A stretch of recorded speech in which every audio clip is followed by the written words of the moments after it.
Welcome back to Cryptowise. My name is Marvin. And my name is Milton. Milty. How is it going, my friend? Ooh, Marv, I'm hanging in. I am hanging in. Wow, crypto is like, it's like being in the ring sometimes with a heavyweight. Oh, yeah. Sometimes you feel beaten down, but I'm never going to be out. It's a big beatdown in crypto, and it has been the last couple of weeks. I mean, listen, Black Swan, who would have guessed what would take place the last few weeks in crypto? Not me, that's for sure.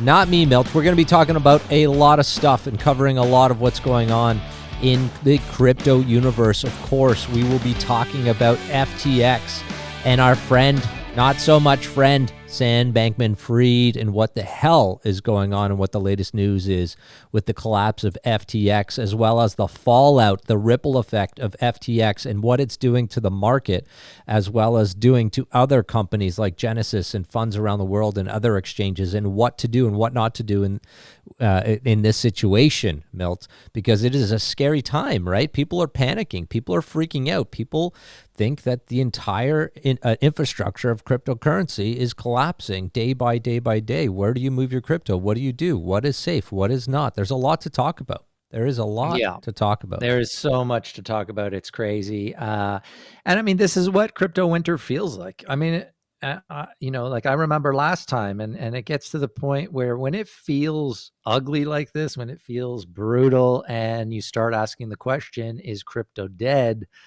You know that you're in crypto winter, and this is the time, and we say this all the time, but like if you can survive this time, and if you don't zone out and tune out of crypto and wait until the next bull run, this is the time when you are going to make most of your gains the next time crypto is the hot new thing. There's no question. Listen, there's a ton of bad press, lots of things happening, collapse of FTX, a lot of major ripple effect that's going on that we're going to talk about. But at the same time, listen, if you're new to crypto, no better time to come in than in the midst of what's going on right now.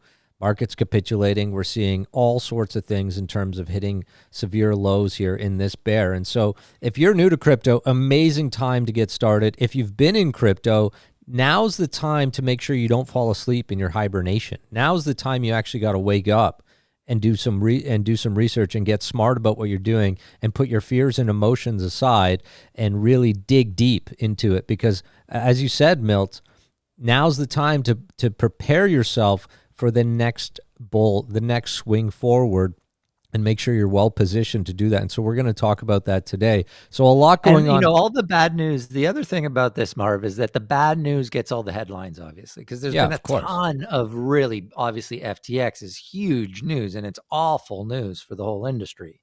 But what's not being noticed is all the little good news underneath, because there's still a lot of great things happening. There's a lot of great companies that kind of came out of the last cycle who I think are definitely going to survive this winter. And it's trying to identify what those projects are. But there's a lot of fun, amazing things happening in crypto still.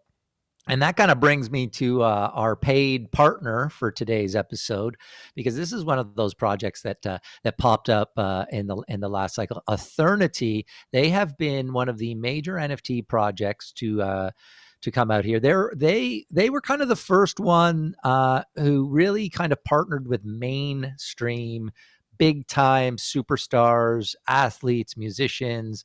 And they're still doing a lot of fun things. You might know this, Marv, but the World Cup of soccer is happening right now. Of course, I know this. What are you talking about? Or footy, or football, as people call it. Well, Ethernity is launching a brand new NFT collection of Lionel Messi, one of the biggest stars in football. They got a whole amazing new collection of NFTs coming out. And this NFT collection is our paid partner for today's show. Let me tell you a bit about what's going on with this. Okay, so we got the World Cup. We got the World Cup going on. And so this NFT collection is going to be launching on the 27th. So November 27th, whenever you're watching this or listening to this, this collection is coming out on November 27th. Go to Ethernity.io. Make sure you sign up for the wait list if you're interested in this collection. But Marv, this is what goes on with this collection. It's not just one collection. It's actually several collections. So what happens is November 27th, they're going to be launching the first collection, which is going to have about 10,000 NFTs in it. Okay. And this one is Lionel Messi 2006, this NFT. And you can go to Ethernity.io and actually join the waitlist for this right here, dropping November 27th. Lionel Messi. Join the waitlist. So on the 27th, this NFT from 2006, Lionel Messi, is coming out. And then half the people who buy that one will be eligible to win the next one, which is going to be the Lionel Messi 2010 version. There's only going to be 5,000 of those. And those 5,000 are given to half the buyers of the first collection. So, and then what happens is half of the people who win that second NFT, they're eligible to win the third NFT. There's only 2,500 of those, and that's a 2014 Lionel Messi NFT. Wow. And then half of those people are eligible for the fourth NFT. There's only 1,250 of those. That's the 2018 Lionel Messi. Wow. And then NFT number 5, there's only 10 of them. Wow. And that's Lionel Messi 2022. And if you see on their website there, it's that golden, if you scroll down a little bit, there's that golden guy. Yeah. So that's the 5th NFT in this collection. Wow. And there's only 10 of those. And so basically on November 27th, when the first collection goes on sale, there's 10,000 of those ones. That's how you become eligible to win the next collections, is you got to buy one of that first NFT. And then just by buying that first NFT, you could win the second, then you could win the third, then you could win the fourth, then you could win the fifth. So it's pretty cool. And I mean, Lionel Messi doesn't get bigger than that in sports in terms of athletes. So I love what Ethernity is doing. Obviously, we appreciate them supporting the channel and supporting today's video. But this kind of, I think this aspect of NFTs for me, Marv, is less about price speculation. Obviously, as a collector of sports memorabilia or sports cards or whatever, you hope that the price goes up and up and up. But there's also just something great about owning an NFT or a player card of a sports figure that you love, and it doesn't get bigger than Lionel Messi. So I think it's a good sign when these projects like Ethernity, even in this market, are partnering with huge names like Lionel Messi and doing really cool things like this collection around the World Cup. I think it's really great. I think it's fantastic. And I got to say, I mean, they've come a long way. Their site, their marketplace is phenomenal. And a lot of the products in terms of NFTs and digital collectibles that they're coming out with are very, very cool. I mean, you know me, I'm not a huge sports nut, but even some of these, like you said, some of the classics I'd want to have just in my collection. So I think that's cool. I think what they're doing is amazing. And this Lionel Messi stuff, it's exciting. Like you said, huge name in soccer. And so to see this happening right now in times like this keeps me motivated. Yeah. So again, we thank our paid sponsor for today's video, Ethernity. Make sure you go to Ethernity.io and sign up for that wait list if you're interested in this Lionel Messi collection. It's going to be dropping November 27th. Beautiful. Now, moving right into today's news, or the news of the week, or hell, the news of the month, Milt. The news of the year, Mark. The news of the year. The news of the century. Listen, the last video we talked about the bear anniversary, because it's been a year since the bear market started, and it doesn't look like it's ending anytime soon. You know, when I'm looking, no, it doesn't. When I'm looking at these bubbles, I always find the bubbles interesting. I love the bubbles. Thank you, by the way, for bringing me back to the bubbles. Cryptobubbles.net. And for those of you listening to the podcast instead of watching on YouTube, because if you're watching on YouTube, know that you can listen to Marv and I in podcast form. You can find this episode as a podcast, or you can watch us on YouTube at our YouTube channel, Cryptowise. Cryptowise.com. Listen, guys, first of all, I find this funny that FTT is, even like what's going on. How is it even still out there trading right now? It's down 17% today. Oh, by the way, I don't know why you would be long. I don't even know where it trades anymore because most of the exchanges have pulled it for the time being. But then you see stuff like this, Litecoin and Dash up 35%. Look at that. Unbelievable. Litecoin is Litecoin. What? This What? is the thing about Litecoin. And The every hell? bull, okay, so every time there's a bull market in crypto, people crap all over Litecoin. Yep. It becomes the butt of the jokes. It's like, where's it, what is the use of it? Why would you buy Litecoin? It's just for people who, think they have to buy a full Bitcoin. And so it's the cheaper version. So they're going to buy. But then in every bear market, it outperforms all other alts. It outperforms every single time. It's crazy. But yeah, I mean, all in all, I mean, we're seeing a lot of red, of course. Polkadot has, been hit heavy in this bear. There's no question about it. But like you said earlier in the show, I mean, the key indicators, the key things to look at are what are the projects actually doing? What are they working on?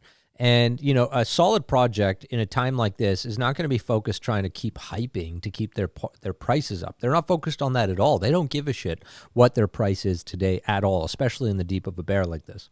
What they care about is building the tech and getting it out there. And so that's what they're doing, right? And we're seeing a lot of solid projects doing the same thing. They're saying, hey, forget about the marketing, forget about the news for now. We're in the middle of a bear. Let's put our heads down and continue building the tech that we're here to build for the future and get this stuff mainstream. And that's the stuff that gets me excited, Milt. Yeah, I mean, obviously the biggest question for me right now with the alts, because, I still have a bunch of bags of alts. A bunch of them I don't think are going to exist. I don't think they'll get through, but because the big question is, what kind of runway do they have in terms of their reserves, in terms of the treasury? How long can they withstand this crypto winter? If it's kind of these project-based ones and not something like Bitcoin or Litecoin or Ethereum. Let's look at the top 10 here, Marv. So we got Bitcoin number 1, we got Ethereum number 2 right now. Then you've got the Tether, BNB holding strong. And so, that's done remarkably well, way better than I thought it would during this winter. Then you got USD coin, you got the Binance coin, but then you got XRP. Yep. The whole thing with the lawsuit and that maybe there's a lot of rumors that might be settled soon. And so a lot of people are speculating that XRP might pump. You got Dogecoin at number 8, Cardano hanging strong at number 9. This is one of the coins that I want to talk about today, though, is Polygon Matic. Is holding strong at number 10. And we don't talk about Poly a lot either, on this channel. We do not talk a lot about Poly. No, we don't. And it's time to give it some love. And we got to do that today because it's actually incredible what they've been able to do in this downturn. And then we got our beloved Polkadot is out of the top 10. Litecoin here climbing. In the last 7 days, Litecoin's up 35%, which is really interesting to me. I mean, obviously a lot of people are getting out of some of the riskier alts they don't think are going to survive. For me, I just kind of am just doubling down on Bitcoin. I don't own Litecoin. I don't really see the reason to own it, but a lot of people obviously see it as a safe kind of haven during this winter and are buying it. It's up to number 12. We'll also talk about this guy, Solana, at number 17. Super interesting. Huge hit. It's taken a huge hit. And as you know, Milt, I actually moved the majority of my bags out of Sol into ETH after the first sort of news came out of FTX, just as a precautionary measure in the short term, because I in fears that Solana might just get absolutely slaughtered. I mean, it already has been at $13. It's really sad to see, but there's a lot of fears, there's a lot of speculation, there's a lot of FUD going around. And so I actually moved a lot of my Sol into ETH temporarily with the intent to go back into Sol once things settle down. The other thing that's interesting, if you go back to that list, there is what is Solana at 17? Number 16, Shiba Inu. As you know, I also bought a little bag of Shiba Inu. This is not, I'm not promoting it whatsoever or suggesting anyone goes and buys it. However, I, like anyone else on this channel, got sucked into some YouTube influencers and was watching some videos. And listen, they had some interesting things to say. I dug a little bit deeper. I wanted to have a small bag. So I got a small bag of Shiba Inu. Again, not promoting it. Not financial advice, but I did grab a small bag of that for funsies. And I got to say, Milt, even just doing that transaction of buying a little SHIB, it did bring some life back to my blood of, my crypto trading blood that has been almost on pause for a while here because we're only making moves every month or two at this point. At most, it's very slow versus when we're in the bull, we're making moves on the daily and you get that little adrenaline rush when you click, buy and swap, etc.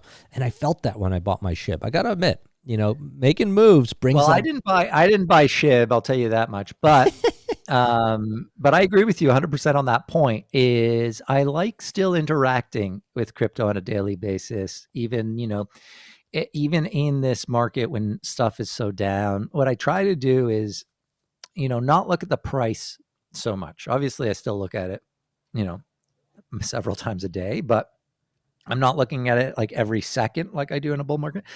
But just interacting with crypto and getting to know the projects and seeing how they work and really kind of, and that's, something that I preached all through the bull run too, is like, use the dApps, see what's out there, play some of the games, be involved in some of the communities, whether those are NFT communities or just crypto dApp communities or whatnot.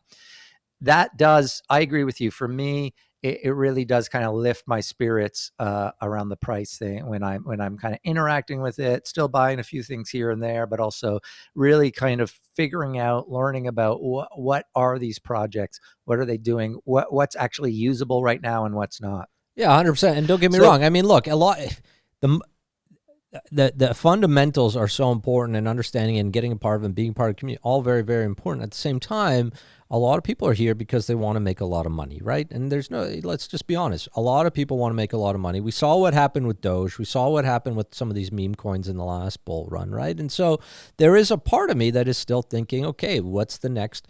And it's not my focus at all. Like, it is like less than 1% of my portfolio. But what is that next one that's going to be in the next bull that's going to make that 1000x? And I want to have a bit of exposure, just a little bit, to make sure that if something does pop, there's a chance that I might be a part of that, right? And so that's always in the back of my brain. As much fun as it is. And you and I kind of disagree a little bit on this. Obviously, we love making money in crypto if we can. Yeah, of course. I mean, what the hell? That is. But we got to move beyond. Crypto does have to, at some point, move beyond just being speculation. Like, no, of course, it shouldn't be spec. I'm not suggesting it's just spec. I'm with you. Yes, but because that's why we create these. If the amount of people in crypto are just in it because they think they're going to double or triple their money in a short amount of time, and then we hit these, we hit the road bump, and this is what happens. I'm not suggesting that whatsoever. I'm not suggesting that because it's a bit of a house of cards. But do you disagree that it would? Do you disagree that it's a bad idea to maybe have 1% of your portfolio in a few of these really sort of potential next rounders? I mean, it's still a top 16 coin. We're not talking like $1 million. Yeah, no, I just don't like. I've never liked the meme coins, and I'm I've missed out on making a lot of money off of them in the past, and I'll miss out in the future if it happens again. One of the things about SHIB that was interesting is Crypto.com. They came out with their balance sheet and they hold a ton of SHIB. A ton of SHIB, yes, they do. That was weird. A lot of stuff. They only 20% of their reserves was in SHIB. I was like, that actually was what sparked a lot of speculation around whether or not Crypto.com was going to survive this time or not. So, okay. Moving on. Moving on. Let's talk. Do you want bad news? Should we talk about bad news? Or I think we got to dive into, we got to talk about what the elephant on the table. Okay. Look, all right. Shit has really happened. This is probably, I got to say, this is probably the worst news that I've ever, and I've been in crypto a long time, Milt. So have you. I don't think I've seen anything to this degree ever happen in crypto in my time in it. I mean, this is massive, right? FTX, Sam Bankman-Fried, and the entire collapse and what was going on behind the scenes is huge, huge, huge news. And it's really, I mean, it's bad news, but there's a silver lining here, I think. I really do think there's a silver lining here in terms of the future of crypto. And we've got to talk about it because it's creating a lot of uncertainty right now. Obviously, like look at the market, right, as a whole. And it's not just if you had FTX. And by the way, full disclosure, I used FTX. I would use it. You know that, Milt. I used FTX. I had some exposure in there. Thankfully, it wasn't a huge amount of exposure. And so, like I didn't lose too much sleep over it. It still sucks. I've got assets in there that I'll probably never see again, maybe a fraction of. But this affected a lot of people. Like I know so many people that were heavily affected by what took place here, Milt. And it's a really, really sad time to see this kind of stuff happen. But at the same time, I think it's good that it's taking place right now. Well, I mean, ultimately, we're going to find out exactly what happened. I mean, more and more news that comes out of FTX and what Sam Bankman-Fried and all his little, buddies there in the Bahamas were doing. It does sound like, obviously, I don't have any insider information. I'm just reading the news like everyone else. It sounds like, some fraud was happening. Clearly, they were using users' funds in ways that they shouldn't have. And you can't really protect the industry from these sorts of people. Every industry, every financial industry has had these kind of scam artists around. And yeah, ultimately in the long run, it's better that they're caught out now and not, not as crypto builds bigger and bigger and bigger and bigger. The interesting thing for me about this whole FTX thing, which is a bit of a lesson for spotting these sorts of signs, is the Luna collapse. Okay, right. So the Luna collapse was, when was that, Marv? Like May, May or April, I think or something? That time, yeah. Really, all of this is these are all dominoes from Luna collapse. We probably would have never found out that FTX was pretty much just a house of cards and that Sam Bankman-Fried was scamming everyone for a long time if that Luna thing hadn't happened. It seems like when Luna collapsed, at that time, we saw Three Arrows Capital go down, but it seemed like maybe the contagion wasn't going to be as bad as we thought. And so, a month later, 6 weeks later, I feel like we thought, oh, okay, a lot of big people in crypto were saying, okay, that's the bottom. We found the bottom. That was the big collapse. We saw Celsius go under, Voyager went under, and that was it. And then it really took, another 4 or 5 months for this shakeout to happen. Right. Which really is all connected. It's all kind of these dominoes, because it seemed like those people who were hit by the Luna collapse and the Three Arrows Capital collapse and Celsius and Voyager and stuff, they started kind of taking riskier and riskier bets to leverage up and try to fill those holes and save some of these companies. And Alameda clearly was one of these companies that could have gone down at that time. And then it seems like, FTX and Sam Bankman-Fried was like, we're going to try to save Alameda by using FTX funds and whatnot. And now we're seeing kind of the same thing with the Genesis and DCG scandal, or not scandal, but the, potential collapse here. Yeah, digital currency group. It's this idea where you have all these kind of interconnected companies. One of them gets in trouble because of they get liquidated or they lose out on something like Luna, and then the other company tries to kind of cover it up or save it. And this is kind of seems like is happening here. And I guess the big question now is FTX the big one that goes down? Can digital currency group, can they survive this? Can Coinbase survive this?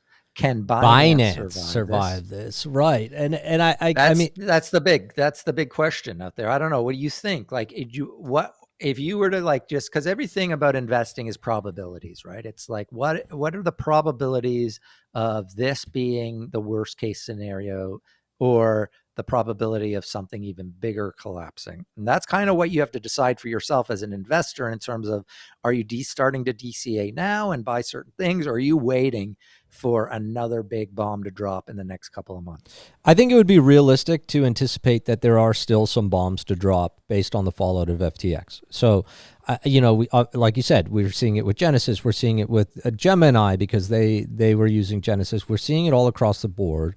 We're seeing this sort of intent to get more transparent. from some of the other centralized exchanges like Binance, et cetera, happening. But you gotta think there's a lot. Okay, first of all, what did everyone do when FTX started to collapse and all these things started happening? What's the first thing people did? They got out of centralized exchanges. They moved their assets out as quickly as possible. Didn't matter where it was. Huge. So we haven't talked about this. So are you currently using any centralized exchange? Is there a centralized exchange out there that you would still trust right now to have crypto on? So the answer is I still use Binance to trade. I still use exchanges to trade. I'm not doing a lot of trading right now, but when I am trading, I'm using, well, in some cases I'll still use right now Binance as an example. I use Kraken here and there and stuff like that. But I'm not holding my assets in there anymore. And I used to use their Earn program, their staking program, both on FTX, on Binance, on Gemini, on Genesis, and I've moved all that out. And I'm doing my own self-custody and my own staking and stuff through my wallets on chain now. Okay, and I know in terms of my community and friends and people around, they're all doing the same thing. Everybody is bringing their money back out of exchanges, because I think what happened was, and I don't know like how it was for you, Milt, but there was a time in crypto where in the early days, no one trusted the centralized exchanges, Binance included. And so we didn't keep our assets in there long periods of time. We brought them in and out to trade and then back out. And then, of course, all this yield farming, all the staking, all these types of things started coming into play. And, crypto got bigger and bigger, as did a lot of these exchanges. And there was this kind of like inherent trust that started to build. Okay. And of course, you had bigger players like FTX, which felt like an American exchange, although, FTX US, but even the international one, you just had this sense of trust. And so we got a little bit naive. I'm talking about myself in the sense that I felt a larger amount of trust in the last couple of years for centralized exchanges. This has shaked it back up. We're now moving back 5-6 years where my trust for centralized exchanges is now depleted significantly, and I want to protect and have control of my keys of my own assets, right? And so, yeah, no, I was right there with you. I agree. Yeah, in the last cycle, I hardly ever kept anything on exchanges. Crypto was, we didn't have these kind of big centralized custodians. Right. And, obviously I made a lot of videos. I talked a lot about Celsius. I was a big fan of Celsius. I used it from the very beginning. And the fact that Alex Majinsky was doing, I visited their office. I know you did. I had a long meeting with Alex. He was doing weekly Friday, every Friday through that crypto winter last year or years ago. Every Friday he was still doing it. And I thought, during the bull run, I was like, well, this company survived the last winter. Now they're making all this money. They're growing. Look how many customers they have. And yeah, you get a false sense of security from that. And I think that's going to be one of the major lessons from, the 2020 to 2022 bull run.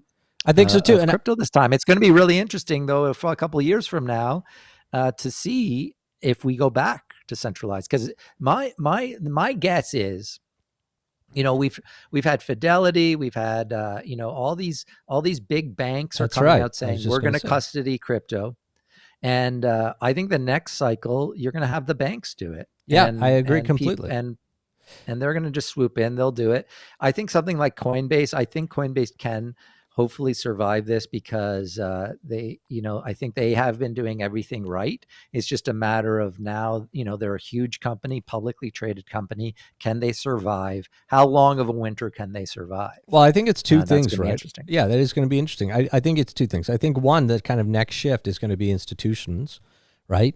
And you're looking at JP Morgan bringing one. A lot of the larger institutions and banks are going to get involved. That said, they're not going to be listing tons of these small alts, right? These high risk alts. They're just not, right? And so that is where I think ultimately, decentralization and these decentralized exchanges are really going to thrive at the same time as larger institutions come in and start playing the game. And I think, in looking at just going back a step back to sort of Sam Bankman-Fried and FTX and the collapse, look, We never talked about the, what took place at the same time, which was the feud between CZ and Sam Bankman-Fried. And I have to say, I think CZ ultimately made a mistake in doing what he did. I know, not to say that Sam isn't guilty and made a lot of mistakes in this. I think he did, but I think CZ actually went too far, and I didn't think he necessarily appreciated what he was doing at that time and the fallout that it would, how bad it would come, because I think Binance now is really feeling the pressure way more than they wanted to. Obviously, you get FTX out of the market. Long term, it's good for Binance. He came out after doing the due diligence and clearly said, look, there's so much overlap. Your users are our users, blah, blah, blah, blah, blah. It's just not, it doesn't make sense. It's not a feasible purchase for us. Your technology is no different than what we already have, and blah, blah, blah. But at the end of the day, if you create such a strong fear across the world of utilizing a centralized exchange, you're hurting yourself. And I think CZ's feeling that pain right now and is somewhat worried. I've never seen CZ do so much PR as I have in the last couple of weeks, and be out there all around the world every single day on all the news networks talking to try to rebuild confidence. Yeah, but ultimately, I mean, that feud was, it feels like FTX was on the edge of a cliff, and he kind of, just blew a little bit, and they ended up falling off. It does seem like, I don't think he knew how you can say blew a little bit, but to have Binance come out and say, hey, whistle's been blown, we're going to dump all of our FTX within the next 48 hours and we're delisting FTT. That's not like a little bit of a no, but FTX, it seems like from what's come out, that's the, that, because the big question was it just a liquidity problem, or was there actual corruption? And actually, it seems like it was more than liquidity. $8 billion hole or whatever. If they were allowed to keep going, it would just be a $20 billion hole, or 40 or 50 or 100, like as they got bigger. It wasn't just a liquidity problem. No. And the fact that they were using the FTT token to collateralize these loans and stuff like that, I think that is, but that then was obviously, that was always going to blow up in their face. And I do think that is a major thing to come out of this, is this idea that an exchange token, or any sort of, for these exchanges, specifically, is you can't use that on your balance sheet at all. And especially if it's not collateralized, like 100% agreed. Yeah, it's just got to be, you can't use that as revenue. You can't say, well, our token is worth $50, and so we have, 50 billion worth of our token, and that's why we're solvent. And so I think that was a big positive to come out of this, is clearly these tokens, I think, are going to have to be separated from the balance sheets of these exchanges. That's one good thing. I think a lot of good reform regulation around exchanges is going to happen because of this, but how long does it take?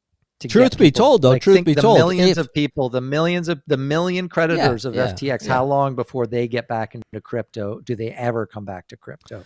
Oh yeah, listen, some of them no, but for the majority, yes. And look, I agree. What was happening behind the scenes with FTX and what Bankman-Fried was doing and all the Alameda stuff and blah blah blah blah blah. At some point, that was going to implode. But at the same time, if he wasn't blown off the mountain, he probably would have been able to raise more capital, keep it alive long enough for the markets to start turning back. And if the markets did turn back, okay, and he did make it through to the next bull, we wouldn't be uncovering this for years to come. And maybe in that he would have cleaned himself up. I don't think he would have, okay? Who out of all of this came out to shine more than anyone, Milt? Who out of this entire shitbala came out to shine? This guy right here, Ben Armstrong. Ben Armstrong, Bitboy Crypto. I have to say, out of all of the shit that has taken place, I got to say this, has now become he is now it seems from like one of the biggest promoters to one of the Iron Men of crypto. Yeah, I got to say this. Okay, one, you got to tip your hat to Bitboy. I would have never in a million years, when he started, railing against Sam Bankman-Fried and FTX, he was one of the first in the space to do it. No one really listened to him because, well, one, his rant was, we played it on our last episode. They were like making, like remixes of it and stuff, and it was classic rant.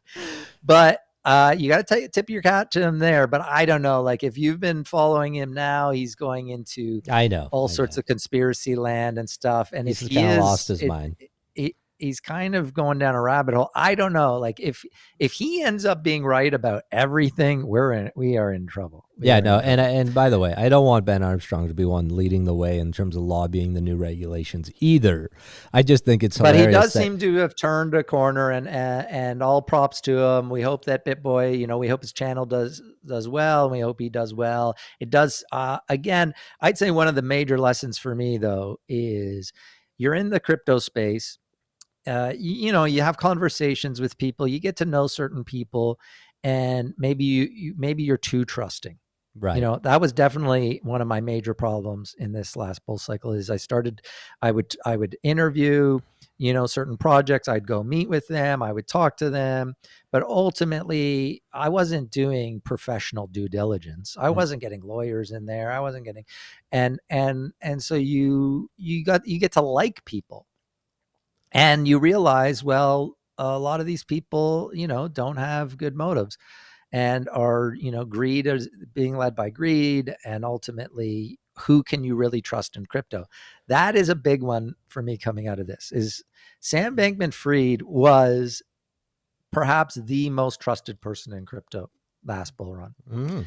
Anything he touched, I made investments based on things that he was involved in. You would see Alameda's name. You would, Serum. I bought some Serum because I thought, well, he's going to build this guy. He built FTX. He's going to build an amazing decentralized exchange. So I don't know. That's where I'm at with Bitboy. I don't know. It seems like he wants to do. It seems like he went from being kind of a bit of, one of the more kind of shady influencers in the space.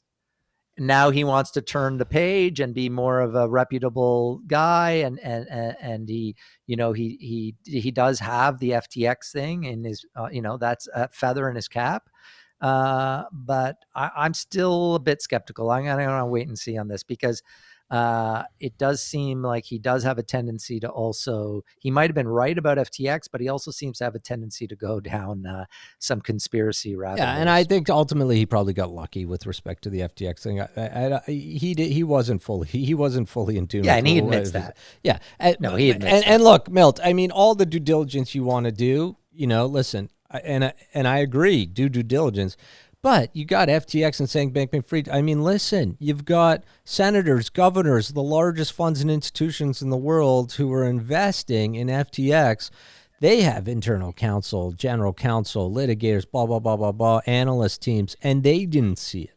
They didn't see the right. Yeah, but I think a lot of that is this idea that you see someone who you personally trust invest, and then you think, oh, okay, well, they must have done due diligence. Yeah, I know. That's like kind of thing. But you don't think that happens on an institution level. Institutions aren't supposed to have feelings and emotions. They're supposed to go by check boxes and utilize their analysts, right? It's just not supposed to happen. For you and I and retail investors, of course. But from an institutional level. But we did, I have to say, with something like Celsius, you did. You went down. You flew to New York. You met them. You dug deep. Yeah, and you believed in it. But I did, and I heard a lot of later, closer to the collapse, I heard a lot of people say, you know what? Well, I called you. Not really what you think it is. Yeah, because I heard word on the street.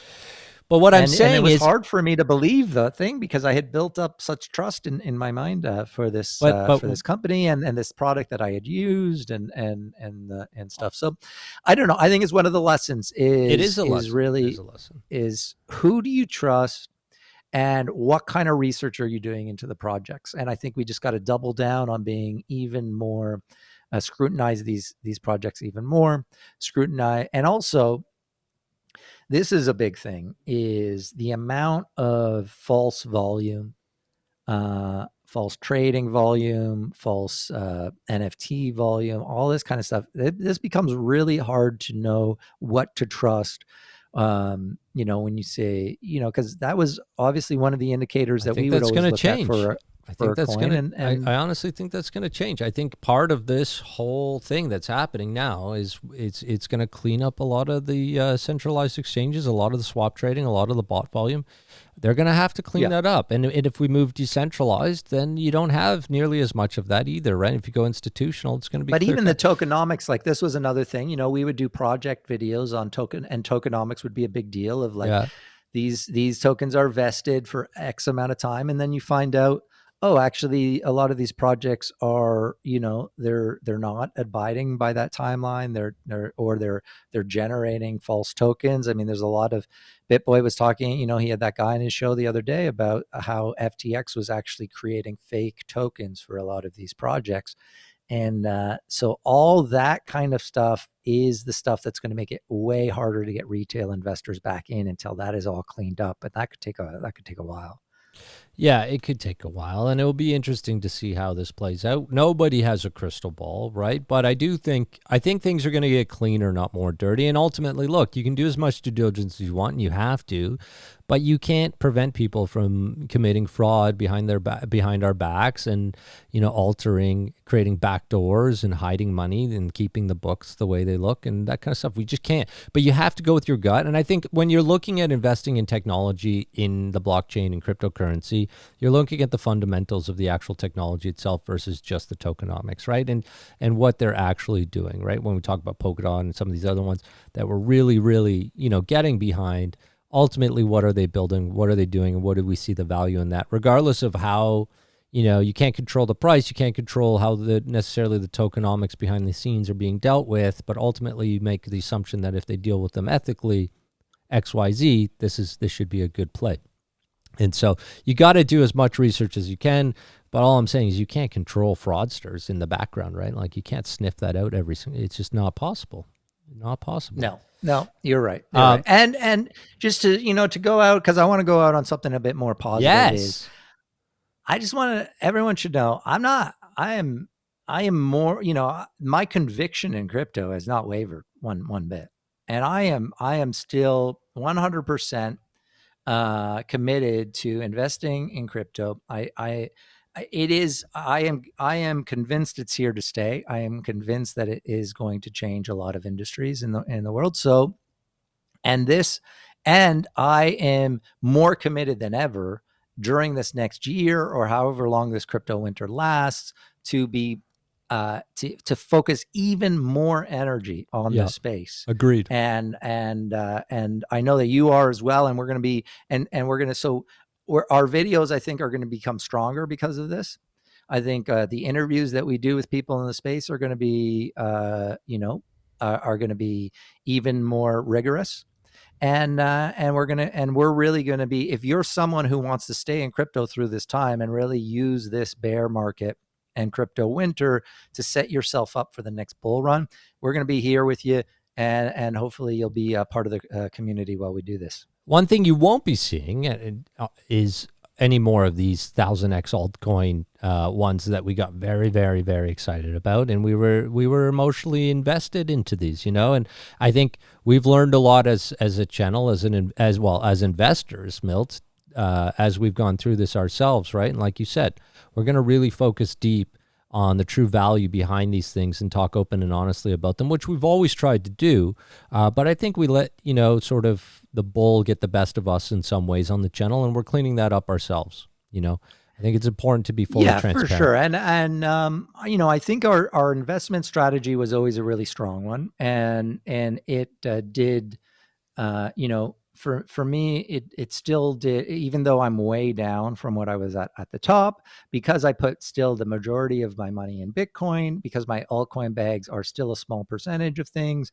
I did okay, but I just want also our audience to know, like any coin that we, were excited about, I probably have a bag of it somewhere, because I was definitely we know investing. You do, because you're a hoarder of all hoarders when it comes I'm a hoarder. Oh my gosh, when guys. I zero in on an altcoin that I like, I am authentically excited about it.